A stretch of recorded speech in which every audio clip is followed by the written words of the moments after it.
I adjusted the hem of my black cocktail dress, smoothing out invisible wrinkles as I stood in the corner of the grand ballroom at the Westbrook Hotel. All around me, executives from Harrison and Price International mingled, their laughter echoing off marble floors and crystal chandeliers. 20 years I'd attended this annual company gala, but tonight was different. Tonight, I wasn't just Olivia Barrett, executive assistant to CEO Alexander Price. Tonight, I was the woman who owned their future. They just didn't know it yet. Olivia. Alexander's voice boomed across the room. Come here, darling. Tell everyone your little story. I turned slowly, maintaining the same pleasant, unassuming smile I perfected over 2 decades of managing his calendar, his meetings, and his secrets. Alexander stood with a group of board members, his face flushed from too much expensive scotch. She's been with the company forever, he announced as I approached. Started as a temp, right, Olivia? 23 years ago, I confirmed quietly. And now look at her, he gestured expansively. Executive assistant to the CEO. It's like a fairy tale. The group chuckled indulgently. I noticed Richard Cooper, our CFO, checking his watch. He'd never approved of Alexander's tendency to parade me around at company events like some sort of success story mascot. Tell them about your investment, Alexander prodded, his voice carrying just a bit too far. The one that made you a millionaire. Ah, there it was. The real reason he called me over. 3 months ago, I'd purchased a vacation home in the Hamptons. The news had spread through the office like wildfire. Everyone wanted to know how a secretary, even an executive secretary, could afford such a purchase. Just lucky timing in the market, I said modestly. Lucky. Alexander laughed. See, she's just a secretary who got lucky. Probably read some hot tip in one of those women's magazines. More laughter. Even Richard Cooper cracked a smile. What's important, Alexander continued, clapping a hand on my shoulder, is that she knows her place. Don't you, Olivia? I met his eyes steadily. I always have, Alexander. He missed the edge in my voice, but I saw Richard Cooper's smile fade slightly. He was sharper than the others, always had been. Maybe that's why he'd been the only one to notice when I'd started buying company shares 7 years ago. Small amounts at first, nothing to raise alarms. A few hundred shares here, 1,000 there. Always through different brokers, different accounts. I'd learned about hiding paper trails from the best. I'd been covering Alexander's tracks for years after all. Another drink, Olivia? Alexander offered, already turning away, dismissing me from his little court. No thank you, I replied. I should check on the catering. He waved me off, already launching into another story. I retreated to my corner, pulling out my phone. A message from my broker glowed on the screen. Final transfer complete. Congratulations, Ms. Barrett. You now own 51% of Harrison and Price International. I allowed myself a small smile. 7 years of careful planning. 7 years of reinvesting every penny, leveraging every bit of market intelligence I'd gleaned from typing Alexander's emails, sitting in on his calls, organizing his meetings. The same access he'd taken for granted had given me everything I needed to build my position. Quite a party, a quiet voice said beside me. I turned to find Margaret Wells, our head of legal, studying me with curious eyes. You seem deep in thought. Just tired, I replied. It's been a long week. She nodded slowly. I imagine it has, especially with the Peterson merger falling apart. I kept my face carefully neutral. The Peterson deal had been Alexander's pet project for months. What no one knew was that I'd been the one to quietly tip off Peterson's board about Alexander's plans to strip their assets and lay off their entire research division. These things happen, I said mildly. Margaret's eyes narrowed slightly. She'd always been too perceptive for her own good. You know, Olivia, I've been reviewing some interesting trading patterns lately. Large blocks of shares being bought through various shells and holding companies. Very sophisticated stuff. I met her gaze calmly. Sounds fascinating. It is, she agreed. Almost as fascinating as how a secretary managed to buy a $3 million beach house. Before I could respond, a commotion near the entrance drew our attention. Janet Chin, head of our Asian operations, was arriving late, and she wasn't alone. With her was Marcus Peterson himself, CEO of Peterson Technologies. Alexander's face went pale. He started pushing through the crowd toward them. But Marcus held up a hand. Don't bother, Alexander, he called out, his voice carrying across the suddenly quiet ballroom. I'm not here to talk to you. I'm here to meet the person who really controls Harrison and Price now. Every head in the room turned, looking for some unknown power player. I felt Margaret stiffen beside me as realization dawned in her eyes. "It's you, isn't it?" she whispered. I handed her my empty champagne glass. "Excuse me," I said softly. "I believe I have a meeting to attend." As I walked across that ballroom floor, 2 decades of being underestimated, overlooked, and condescended fell away with each step. The whispers started as people began to understand what was happening. By the time I reached Marcus Peterson, Alexander's face had moved past pale and straight into gray. "Miss Barrett," Marcus said warmly, extending his hand. "Thank you for warning us about the hostile takeover attempt. I believe we have much to discuss about a more equitable merger arrangement." "My pleasure," I replied, shaking his hand. "Shall we use the private dining room?"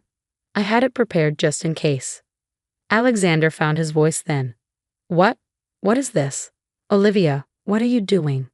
I turned to face him, dropping the deferential mask I'd worn for so long. "Taking my place, Alexander, just like you always said I should." The room erupted in chaos. Board members pulled out phones, frantically calling lawyers and brokers. Richard Cooper slumped against the bar, looking like he might be sick. And Alexander just stared at me like he was seeing me for the first time. In a way, he was. Margaret appeared at my elbow, her legal mind already racing ahead. "The quarterly board meeting is next week," she said quietly. "I assume you'll want to make some changes to the voting structure." I nodded. "Among other things, I think it's time Harrison and Price had some fresh perspectives in leadership." And Alexander. I glanced at my longtime boss, still frozen in shock. "I believe he's overdue for retirement. Don't worry, I'll write him a lovely recommendation letter. After all, I've been writing all his other correspondence for years." Marcus Peterson chuckled beside me. "Shall we discuss that merger?" "Of course," I said, gesturing toward the private dining room. "After you." As we walked away, I heard Alexander's voice, small and confused. But she's just the secretary." I paused at the dining room door, looking back at him one last time.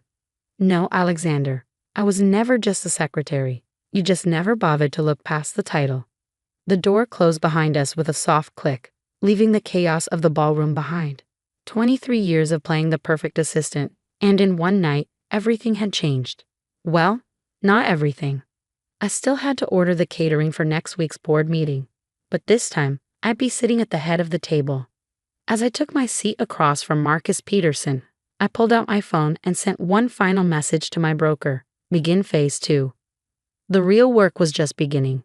After all, I hadn't spent 7 years building my position just to maintain the status quo. Harrison and Price was about to undergo some major changes. And this time, I wouldn't be taking the minutes. I'd be calling the shots. The morning after the gala, I arrived at Harrison and Price's headquarters at exactly 7:00 a.m., just as I had for the past 23 years. The security guard did a double take when I stepped out of a chauffeur-driven Mercedes instead of my usual modest sedan. "Morning, Miss Barrett," he stammered, quickly opening the door. Ma'am, Olivia is still fine, George," I said kindly. After all, he'd been the one who'd always saved me a parking spot close to the building on late nights when I was the last to leave, long after Alexander had gone home. The lobby was already buzzing with nervous energy. News travels fast in corporate America, and the events of last night's gala had spread like wildfire. Junior executives huddled in corners, whispering behind coffee cups.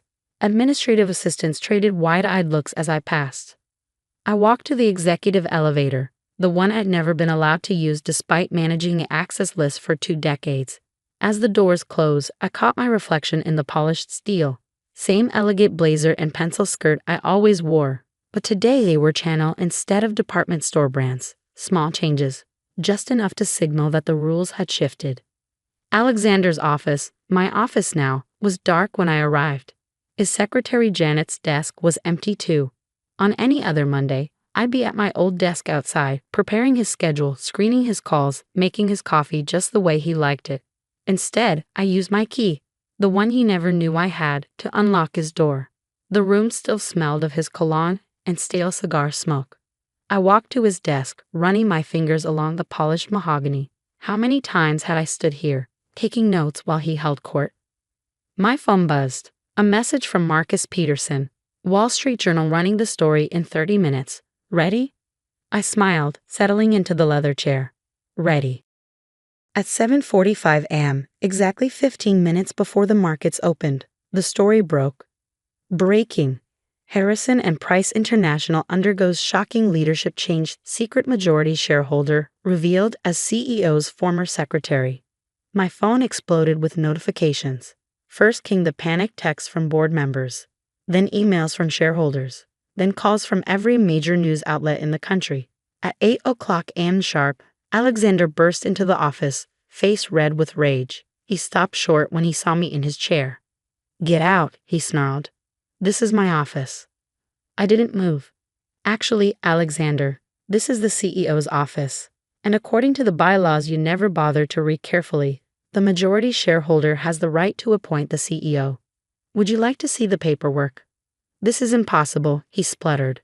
"You're nothing but a—" "Choose your next words very carefully," I cut in, my voice silk over steel. "They might be your last ones as an employee of this company." He deflated slightly, sinking into one of the visitor chairs, the same ones I'd selected years ago when we renovated the office. "How?" he whispered. "How did you do this?" I leaned forward, folding my hands on the desk. "Do you remember the Miller acquisition in 2016? He frowned. "Of course. One of our biggest deals." "Do you remember who found the discrepancy in their financials? The one that let us negotiate the price down by 40%? "I did," he said automatically. I raised an eyebrow. "No, Alexander. I did. Just like I found the hidden value in their Asian subsidiaries that tripled our return on investment. Just like I spotted the patent infringement in their European operations that you used to pressure their board." Understanding began to dawn in his eyes. "For 23 years, I continued, I've watched you take credit for other people's work. I've covered up your mistakes, fixed your errors, and made you look brilliant. And every step of the way, I was learning. About business, about strategy, about power." "But the shares," he started. "Remember all those insider trading investigations you barely escaped? The ones where the evidence mysteriously disappeared? Well, let's just say I learned a lot about hiding paper trails." A knock at the door interrupted us. Margaret Wells entered, carrying a thick folder. "The board is assembling for an emergency meeting," she announced, "and the SEC would like to verify the share transfers." "Everything's in order," I assured her, standing up. Alexander was just leaving, for good. He stood shakily. "You can't do this. I built this company." "No," I corrected him. "You inherited this company from your father, and then you merely ran it into the ground with your ego and short-sighted leadership. Now you can either leave quietly with a generous severance package, or I can have security escort you out while I read aloud from the file I keep on your creative accounting practices." The fight went out of him all at once. Without another word, he turned and walked out of the office that had been his entire identity for so long. I looked at Margaret. "Shall we?" She nodded, a small smile playing at her lips. "The board is waiting, and they're terrified." "Good," I said, gathering my tablet. "They should be." The boardroom fell silent as I entered.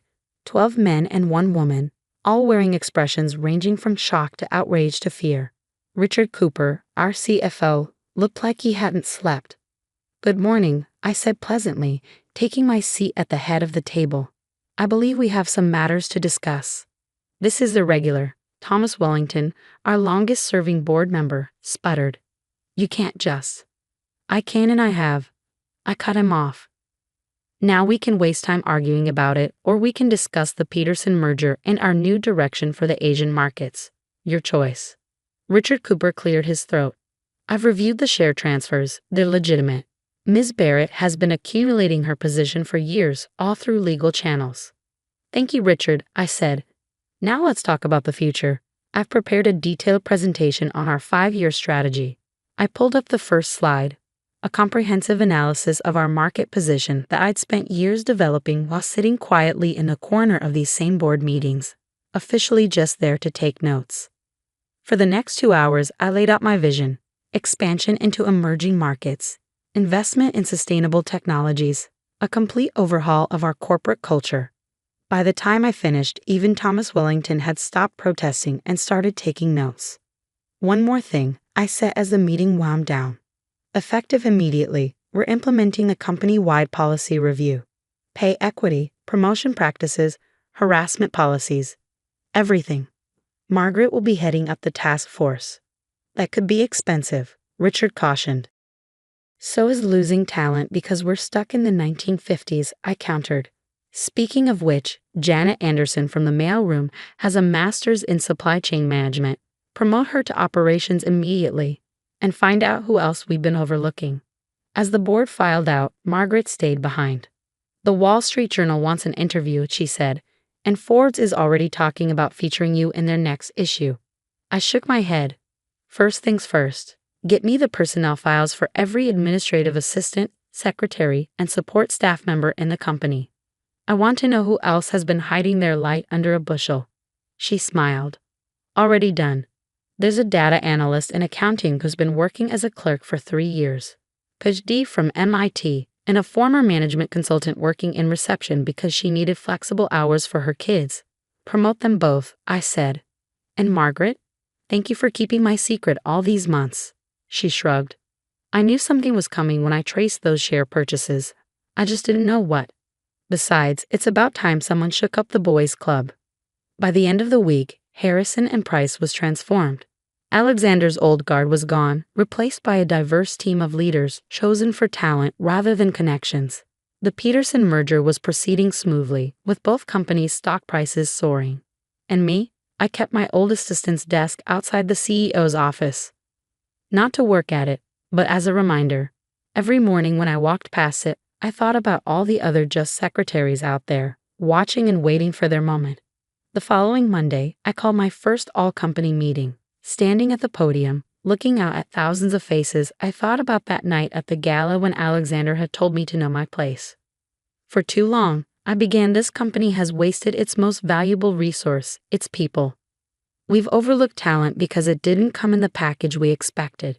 We've dismissed wisdom because it came from the wrong desk. That ends today. I paused, making eye contact with Janet from the mailroom, now wearing a crisp suit in her role as operations director. From now on, there is no just anything at Harrison and Price. No just secretaries. No just clerks. No just assistants. There are only people, talented, ambitious, worthy people. And if anyone tells you to know your place, remember this. Your place is wherever your talent and hard work can take you. The applause was deafening. Later that evening, as I prepared to leave the office, I found a gift on my desk. It was my old nameplate from when I was Alexander's secretary, but someone had modified it. Under my name, in elegant script, were the words, "Never just anything." I placed it on my desk, right next to my CEO nameplate. A reminder that power doesn't always look like we expect it to. Sometimes it looks like a quiet woman sitting in the corner, taking notes, watching, waiting, and building an empire in silence. The next morning, the Wall Street Journal ran another story. Harrison and Price stock hits all-time high under new leadership. Below the headline was a photo of me at my old assistant's desk, now displayed prominently in my office.